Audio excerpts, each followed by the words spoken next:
Hi, my name's Paul, and this is my presentation for CS 4883, Social Issues in Computing. This presentation will cover data ownership and the legal conflicts uh, in Europe versus the United States. Um, so first I'll discuss a little bit about privacy laws in both nations. Um, in Europe, their privacy laws are governed by the General Data Protection Regulation. This was adopted in April 14th, 2016, but it wasn't really enforced until May 25th of 2018. Um, the, it covers a vast majority of things, including cross-border data transfers, but the main objectives are to provide people control and rights over their personal data. Um, it applies to any enterprise processing information of individuals in Europe. Like I mentioned, it gives individuals control and rights over their personal data.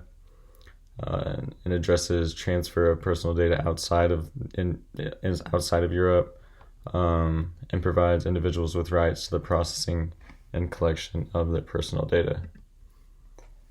Whereas in the United States, we have more so sector-specific privacy laws.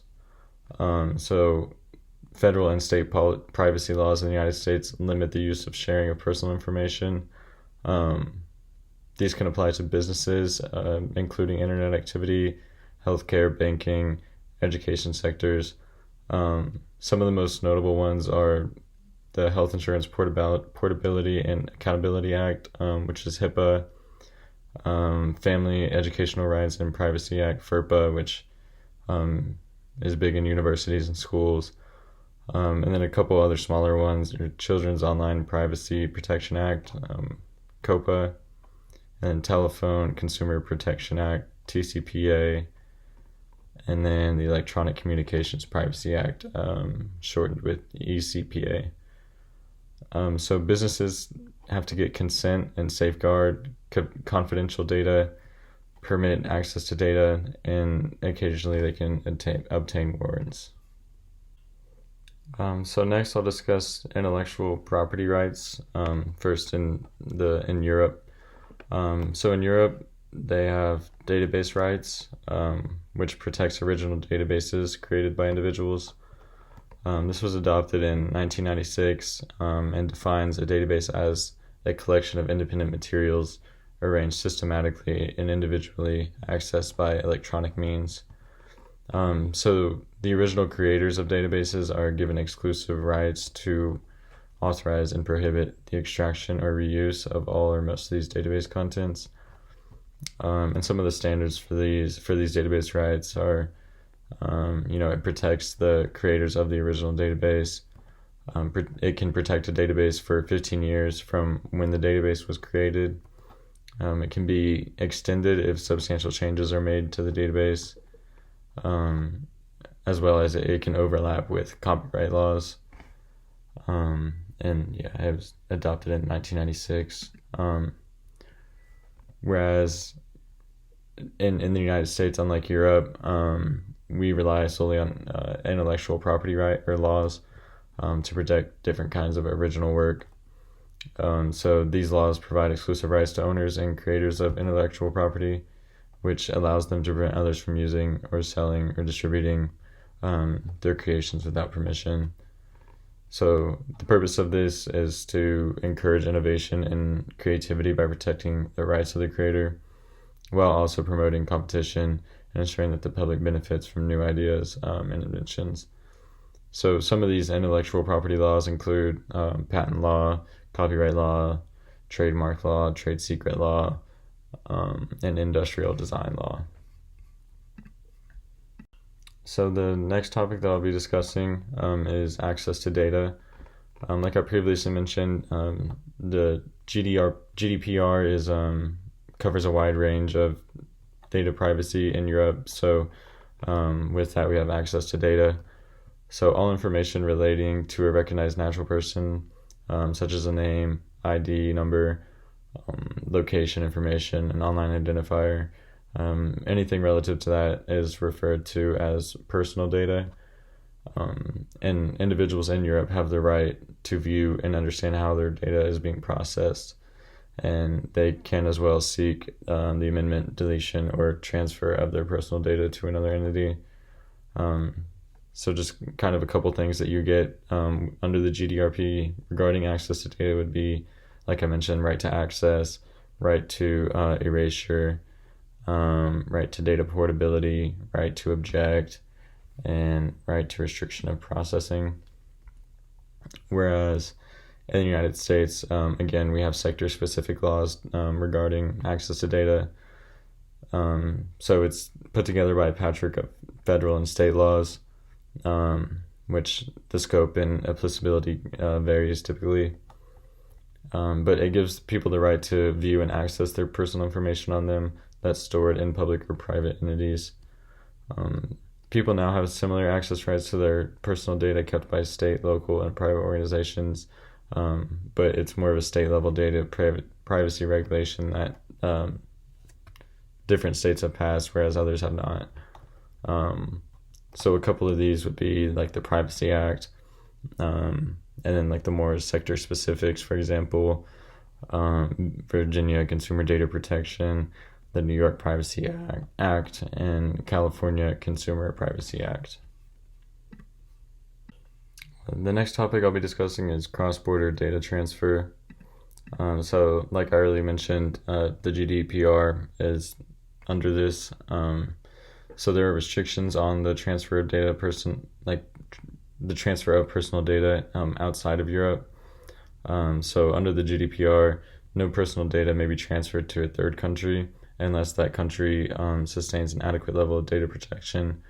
And the GDPR provides several measures that can be used to ensure that this data is secure while transferring to a foreign country. And some of these are the adequacy of decisions, the standard contractual clauses, binding corporate rules, codes of conduct, and certification mechanisms, and the ad hoc clauses.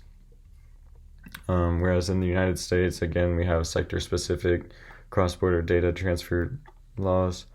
So this would be a more permissive approach to cross-border data transfers in comparison to Europe.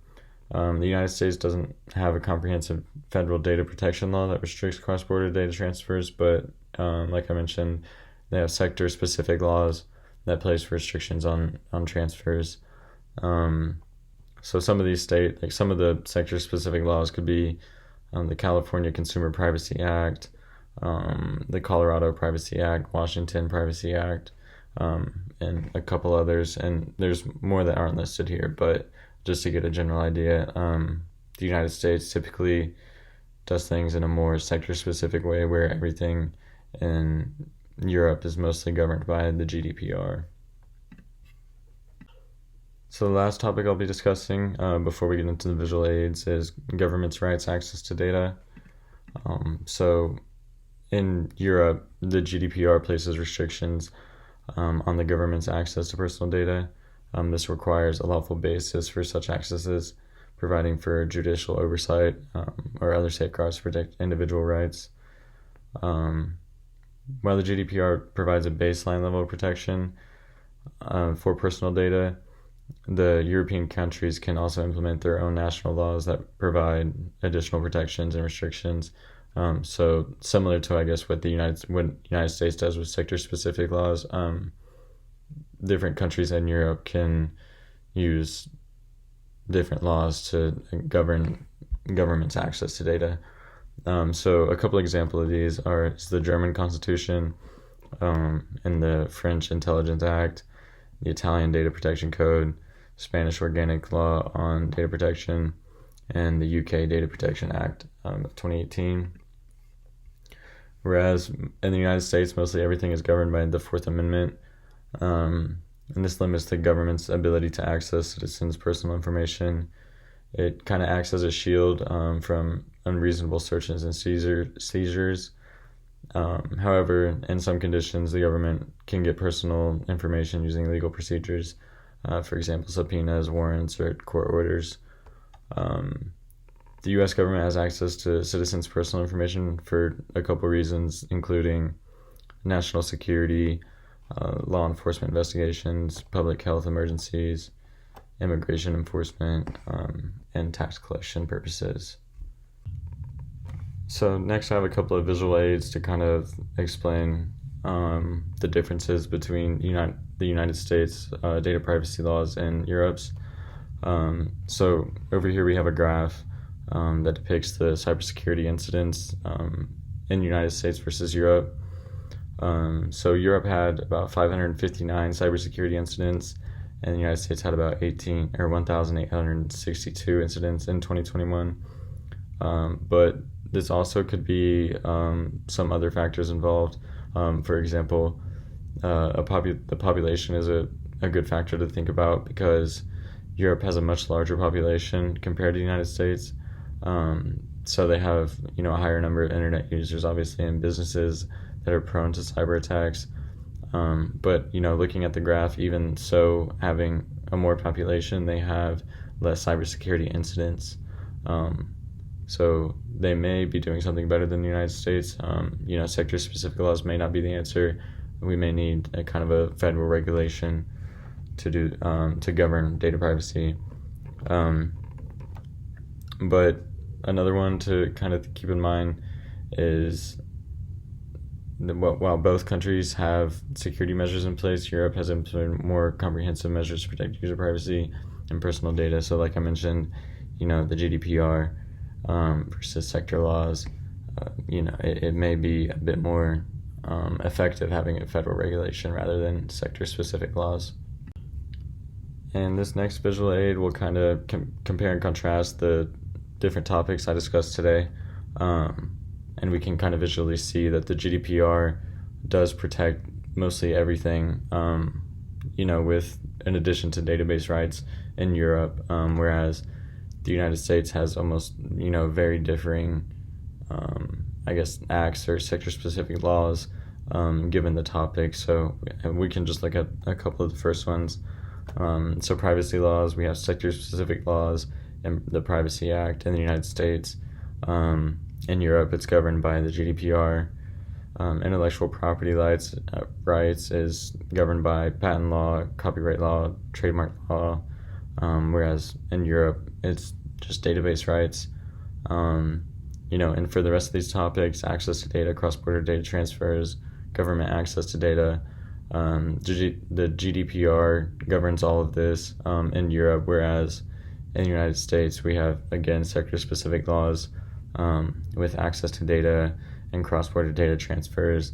And then for government's rights access data, we have the Fourth Amendment. So again, it just kind of depicts that a federal regulation may be better to have to enforce laws rather than different sector-specific laws. And with the visual aid that we saw, the pie graph, we can see that there's more cybersecurity incidents in the United States versus Europe. So just something to kind of think about. We may be going about this in the wrong way, and it may be more beneficial to enact a new law that governs everything as a whole rather than letting states decide and different super specific laws decide what's governed and what's not. So lastly, I have my references, so I will just in this presentation, and I'll just leave it on the references for a little bit in case anybody wants some more information. But thank you for listening to my presentation, and yeah, thank you.